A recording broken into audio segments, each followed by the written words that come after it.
نحمده ونصلي على رسوله الكريم أما بعد فأعوذ بالله من الشيطان الرجيم بسم الله الرحمن الرحيم وأقيموا الصلاة وآتوا الزكاة واركعوا مع الراكعين صدق الله العظيم وصدق رسوله الأمين المكين المتين الكريم ونحن على ذلك لمن الشاهدين والشاكرين والحمد لله رب العالمین۔ آئیے سب سے پہلے ہم اور آپ نبی رحمت سرکار دو عالم آقا نامدار جناب احمد مجتبی محمد مصطفیٰ صلی اللہ تعالی علیہ وسلم کی بےکس پناہ میں درود پاک کا نذرانہ پیش کرے، پڑھے آواز بلند۔ اللہم صلی علی سیدنا مولانا محمد وآل الکرام الکریم وبارک وسلم صلو علیہ الصلاۃ والسلام علیک یا رسول اللہ صلی اللہ تعالی علیہ وسلم۔ مٹ جائے گناہوں کا تصور ہی جہاں سے اقبال، اگر ہو جائے یقین کہ اللہ دیکھ رہا ہے۔ ابھی میں نے جس آیت کریمہ کی تلاوت کا شرف حاصل کیا، اس میں اللہ رب العزت ارشاد فرماتا ہے وَأَقِيمُوا الصَّلَاةَ وَآتُوا الزَّكَاةَ وَارْكَعُوا مَعَ الرَّاكِعِينَ۔ اس کا سیدھا سادہ ترجمہ یہ ہے نماز قائم کرو اور زکوٰۃ دو اور رکوع کرنے والوں کے ساتھ رکوع کرو، یعنی جماعت کے ساتھ نماز ادا کرو۔ نماز افضل ترین عبادت ہے، نماز مومن کی علامت ہے، نماز سے مسلمان قرب الہی حاصل کرتا ہے، نماز پڑھنے سے دل کو سرور ملتا ہے۔ نماز کا انکار کرنے والا کافر ہے، وقت پر نماز نہ پڑھنے والا گنہگار ہے۔ لیکن آج ہم مسلمان نماز سے بالکل غافل ہو گئے ہیں، لیکن آج ہم مسلمان نماز سے لاپرواہ ہو گئے ہیں، لیکن آج ہم نماز سے بہت دور ہو چکے ہیں۔ لوگ نماز نہ پڑھنے کے لیے طرح طرح کے بہانے بناتے ہیں، لیکن اے مسلمانوں، خدا کے یہاں تمہارا کوئی بہانہ کام نہیں آنے والا۔ کل قیامت کے دن سب سے پہلا سوال نماز کے بارے میں پوچھا جائے گا، تو تم اللہ تبارک و تعالیٰ کو کیا جواب دو گے؟ اللہ کے یہاں تمہاری دنیاوی دولت کام نہیں آئے گی، اللہ کے یہاں تمہارے دوست احباب کام نہیں آئیں گے۔ اللہ کے یہاں اگر کوئی چیز کام آنے والی ہے تو وہ اللہ اور اس کے رسول کی سچی پکی محبت ہے۔ اگر کوئی چیز کام آنے والی ہے تو اللہ کے رسول کی آنکھوں کی ٹھنڈک نماز ہے۔ مذکورہ حدیث میں اللہ کے رسول صلی اللہ تعالی علیہ وسلم ارشاد فرماتے ہیں نماز میری آنکھوں کی ٹھنڈک ہے۔ اگر آپ رسول اللہ صلی اللہ تعالی علیہ وسلم کی آنکھوں میں ٹھنڈک پہنچانا چاہتے ہیں تو نماز شروع کر دیجئے۔ ایسا کون مسلمان ہے، ایسا کون سنی ہے جو ہمارے آقا، ہمارے مولا، ہمارے دادا، دونوں جہاں کے مالی و مختار جناب احمد مجتبی محمد مصطفیٰ صلی اللہ تعالی علیہ وسلم کی آنکھوں میں ٹھنڈک نہ پہنچانا چاہتا ہوگا اور یقیناً چاہتا ہوگا۔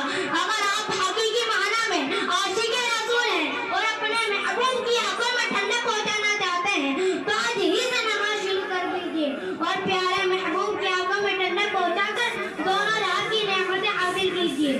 اور دوسری جگہ مسند احمد میں سرکار دو عالم صلی اللہ تعالی علیہ وسلم ارشاد فرماتے ہیں مفتاح الجنت الصلاۃ، نماز جنت کی کنجی ہے۔ مطلب یہ ہے کہ جو نماز اس کے رسول میں پڑھی جائے وہ جنت کی ہے، جنت کی کنجی ہے۔ جو نماز تلواروں کے سائے میں پڑھی جائے وہ جنت کی کنجی ہے۔ جو نماز عرب نبی میں پڑھی جائے وہ جنت کی کنجی ہے۔ جو نماز طریقہ مصطفیٰ پر پڑھی جائے وہ جنت کی کنجی ہے۔ جو نماز رسول کی یاد میں پڑھی جائے وہ جنت کی کنجی ہے۔ جو نماز آقا مصطفیٰ پر پڑھی جائے وہ جنت کی کنجی ہے، مگر جو نماز عشق رسول کے بغیر پڑھی جائے وہ بارگاہ الہی میں قبول نہ ہوگی، جو نماز ذکر مصطفیٰ سے خالی ہوگی وہ جہنم کی کنجی ہے۔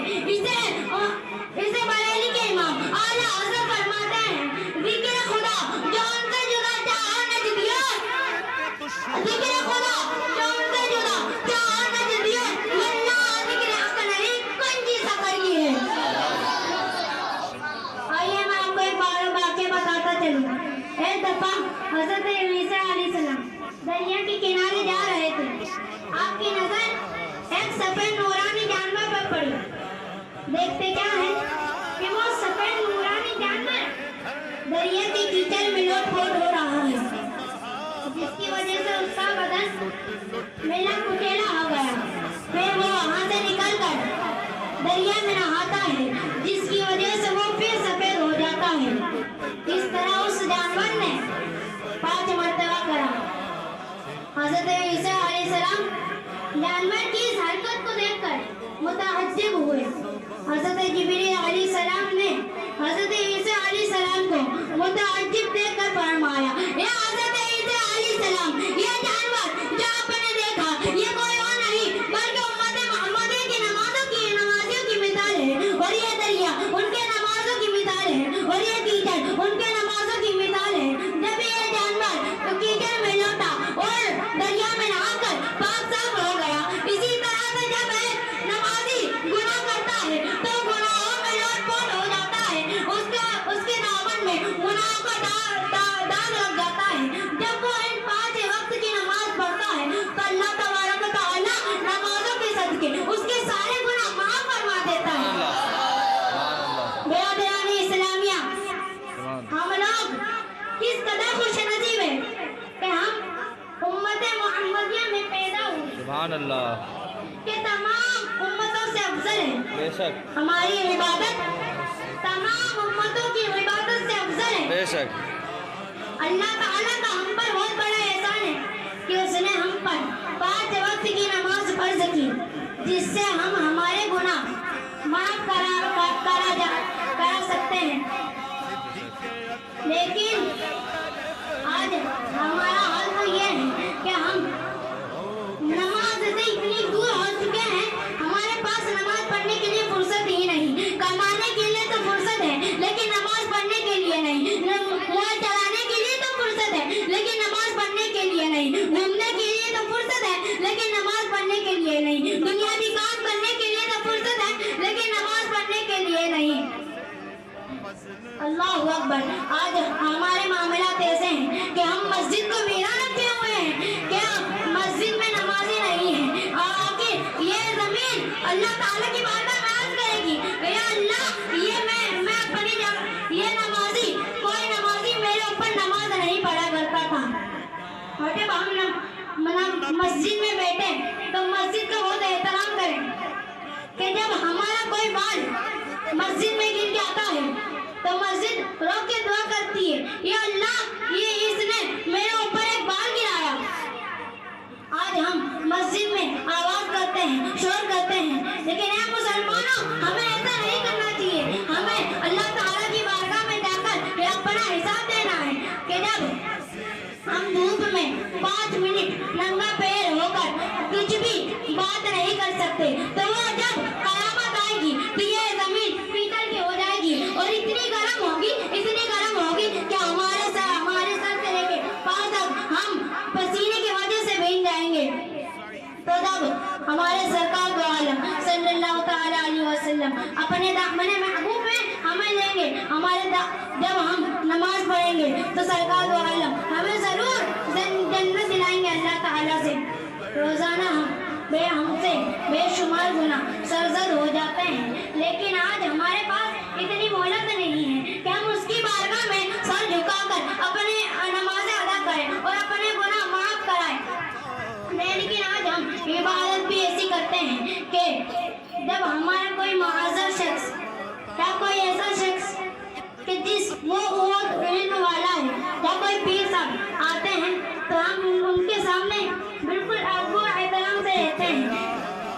مثال کے طور پر جیسے کہ یہ ہمارے حضرت